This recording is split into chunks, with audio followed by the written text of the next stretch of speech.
नमस्कार, मी श्रावणी. आज तुम्हाला कटोरी ब्लाऊजची स्टिचिंग दाखवत आहे. आणि हा कटोरी ब्लाऊज मी माझ्या आईचा शिवायला घेतलेला आहे. आणि त्याचबरोबर मी तुम्हाला शिवण क्लास कसा केला आणि कुठे केला तेही सांगणार आहे. कारण की माझा शिवण क्लास असा प्रॉपर झालेला नाही आहे.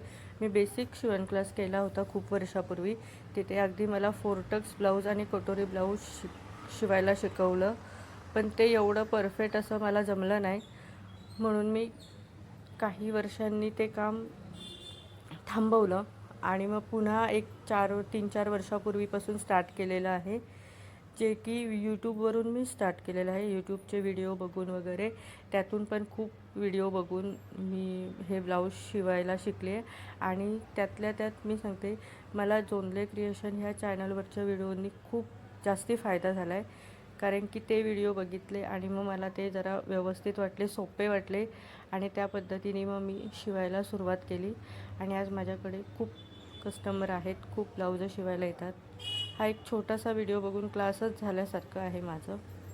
आणि त्या खूप छान समजावून सांगतात. आता मी फक्त त्यांचे व्हिडिओ बघूनच इथपर्यंत आलेली आहे. आणि आता मला सगळ्या प्रकारचे उत्तम ब्लाऊजं शिवता येतात, अगदी व्यवस्थित. आणि काही असं प्रॉब्लेम वाटलंच तर मग त्यांचा व्हिडिओ सर्च करून तो प्रॉब्लेम बऱ्यापैकी आपला सॉल्व होतो. त्यांचे लाईव्ह अटेंड करते मी. त्यांना कधी लाईव्हला कमेंट नाही केली, पण कोणीतरी विचारलेल्या प्रश्नात माझं उत्तर मला सापडून जातं. असं करून मी पूर्ण ब्लाऊज शिवायला शिकलेली आहे. तर मला बोटनेक, प्रिन्सेस कट, 4 टक्स कटोरी, 2 पीस कटोरी ब्लाऊज, हे एवढे प्रकारचे ब्लाऊज शिवायला येतात. मी ड्रेसही त्यांचे बघून शिवायला शिकले आहे. पण मी ड्रेस बाहेरचे घेत नाही, ड्रेस मी माझेच घेते. आणि हाही ब्लाऊज त्यांनीच सांगितलेला आहे. त्यांचाच एक व्हिडिओ बघून मी कट केलेला आणि तो आईला खूप छान बसला. मग ती पेपर कटिंग मी तशीच ठेवून दिली. आता आपण हे बॅक पार्ट पण करून घेऊया व्यवस्थित.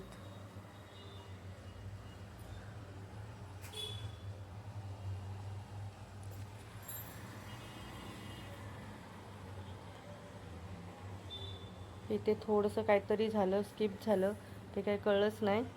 आणि त्यापुढे हे मी जॉईन करून घेते.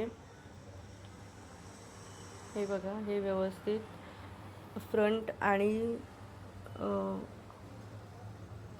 व्यवस्थित बघा, हा साईड पार्ट आहे, पण त्याचं सरळ आणि उलटी बाजू व्यवस्थित चेक करून, नाही तर दोन्हीही एकाच साईडचे पार्ट होण्याची शक्यता असते.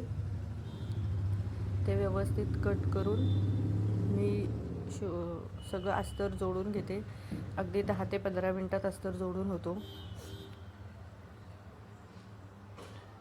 तिथल्या तिथे योगपट्टी पण जोडून घेऊया, 1 इंच मार्जिन घेऊन.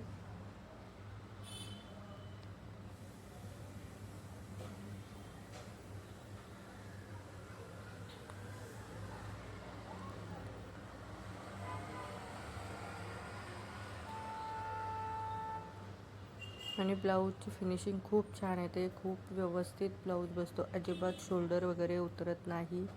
कटोरीचा टक्स वगैरे खूप छान बसतो.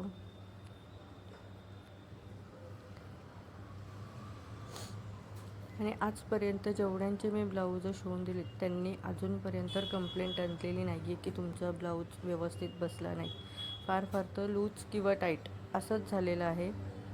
इथे आपण ना स्लीवला जरा जोड देऊन घेऊया, कारण की हाताला कपडा कमी पडला, त्यामुळे इथे आपण जोड देतो आहे.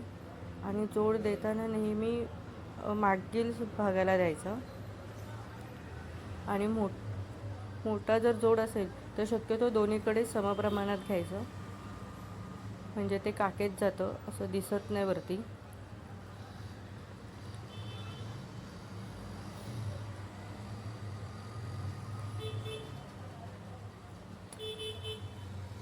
इथे मी जरा फास्टमध्ये व्हिडिओ दाखवला आहे, कारण की मग मोठा व्हिडिओ कोण बघत नाहीत, म्हणून अर्धवटच सोडतात.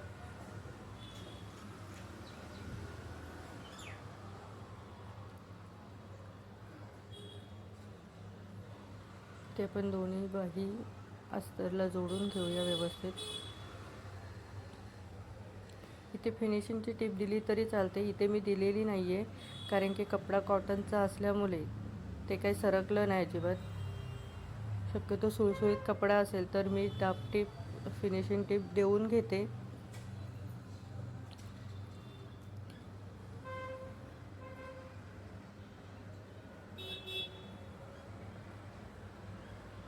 ते आपण बॅक पार्टला टक्स देऊन घेऊया. 4.5 इंचाचा उभा, 4.5 इंचाचा आडवा आणि दोन्ही साईडला अर्धा अर्धा इंच असा 1 इंचाचा टक्स आपण घेऊया. टक्सला लॉक शिलाई करायची आहे, नाहीतर मग टक्स उसवतो बऱ्यापैकी. लगेचच इथे कमरेचा चौथा भाग अधिक 1.5 इंच खुणा करून घेऊया. ते 1.5 इंच आडवा आणि 2.5 इंच उभा असा कटोरीचा टक्स घेऊया आणि इथे लगेच फोल्ड पण करून घेऊया एक टक्स.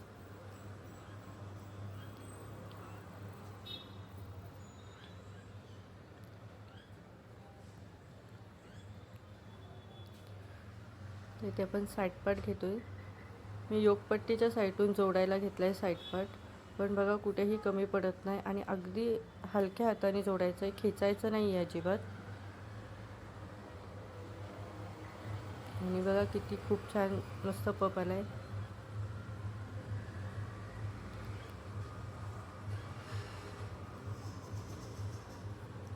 इथे योगपट्टीवर दाब टिप दिली आणि योगपट्टी जोडताना 1/2 इंच थोडीशी पुढेच टोक काढायचा, म्हणजे ती परफेक्ट बसते.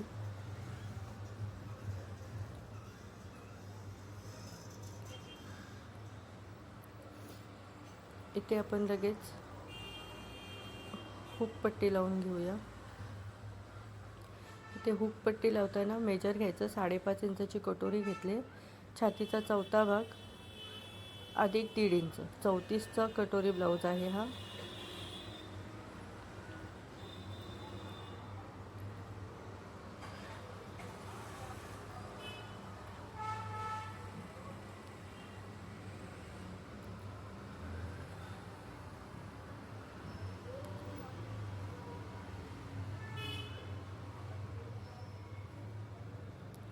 लगेच आपण आईपट्टी पण तयार करून घेऊया.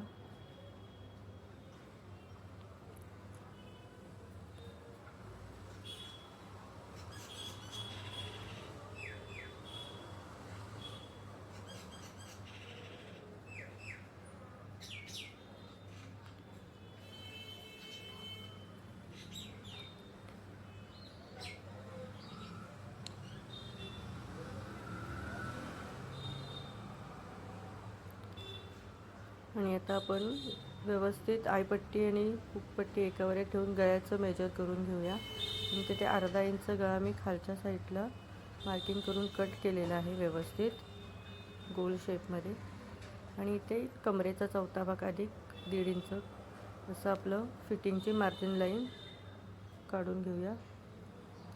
दोन्हीकडे व्यवस्थित सेम ठेवायचं आहे. आपण शोल्डर जॉईन करताना गळ्याच्या साईडून 1/2 इंच आणि मुंड्याच्या साईडून अर्धा इंच असं शोल्डर जॉईन करतो. त्यामुळे गळा व्यवस्थित बसतो आणि शोल्डर उतरत नाही. मी शक्यतो विदाऊट नॉटचे ब्लाऊज असतील त्यांना 1/2 इंचाचंच मार्जिन देते गळ्याच्या साईडून. इथे पण गळापट्टी तयार करून घेऊया लगेचच.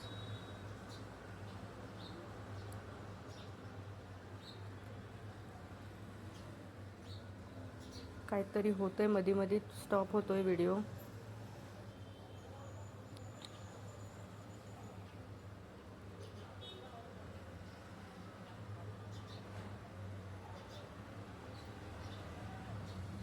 इथे गळापट्टी लावून घेऊया.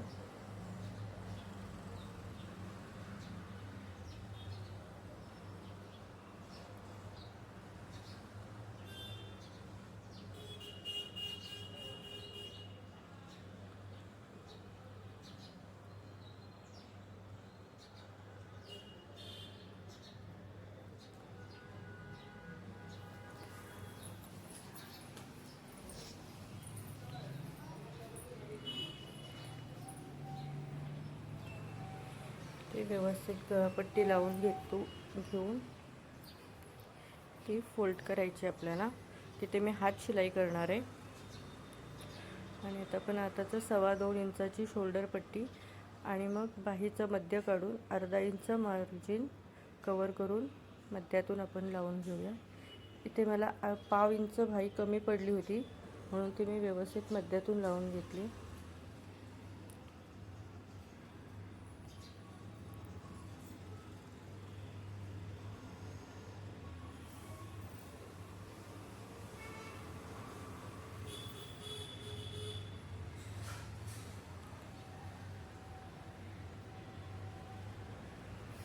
आणि आता आपण 1/2 इंच सरळ साईडून फिटिंग लाईन मारून घेऊया.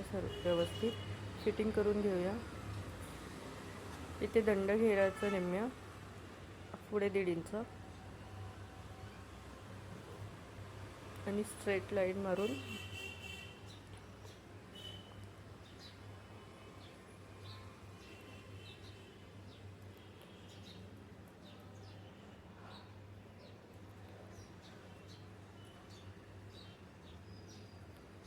इथे मी एकाच साईडचं तुम्हाला दाखवलं आहे. तसं दोन्ही साईडचं सेम फिटिंग करून घ्या कारण की खूप व्हिडिओ मोठा होतो.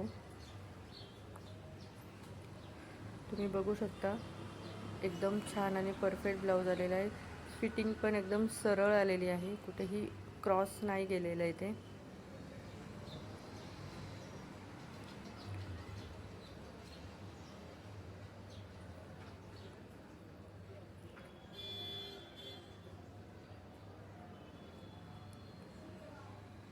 बघा कटोरीचा पफ वगैरे किती छान बसलाय.